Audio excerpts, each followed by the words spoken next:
عمرك حسيت إنك واقف في نفس المكان بتعدي الأيام بس مفيش حاجة بتتغير؟ أنا كمان كنت كده ومش لوحدي، ناس كتير بتحس بنفس الإحساس ده، بس الفرق إن في ناس بتتحرك وناس تانية بتستنى في نفس المكان. الفيديو ده هو الخطوة الأولى للحركة دي، خطوة التغيير الحقيقي. المشكلة مش إنك فاشل، المشكلة إنك مش عارف تبدأ. بتقعد قدام التليفون بالساعات، بتخطط وتفكر وتقلق وتنام على أمل إن بكرة يكون مختلف، بس ولا حاجة بتحصل. ولا حاجة هتحصل، عارف ليه؟ لأن السر إنك تبدأ حتى لو بخطوة بسيطة. الحل الحقيقي حبة خطوات.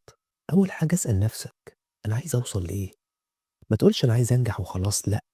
حدد بالظبط عايز تبقى إيه، يعني مثلا عايز تكون مصمم، عايز تنجح في دراستك، عايز تنقص وزنك. كل حاجة تبدأ بهدف واضح علشان تعرف طريقك اللي هتمشي فيه. تاني حاجة، قسم أهدافك دي لأجزاء صغيرة. ما تستناش الكمالية وابدأ بقى، ابدأ بحاجة بسيطة، حاجة صغيرة كل يوم، حتى ولو 10 دقايق بس من يومك كافية تغير بيها حياتك بعد شهر، شهر واحد. متخيل؟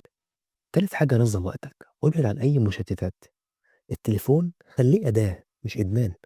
اكتب جداول وحط وقت للراحة ووقت للشغل. خليك مرن، مفيش مشكلة، بس تكون ملتزم. صدقني التغيير مش محتاج عبقري ولا عبقرية، محتاج بس نية وخطوة بسيطة ممكن تبدأ بيها حاجة عظيمة جدا. ابدأ النهاردة حتى لو خطوة واحدة، بكرة هتشكر نفسك على اللي انت عملته دلوقتي. لو الفيديو ده حمسك شاركه مع حد تاني زينا، واشترك في القناة عشان مع بعض هنبدأ نغير حياتنا خطوة بخطوة. دمتم بألف خير وعافية. سلام عليكم.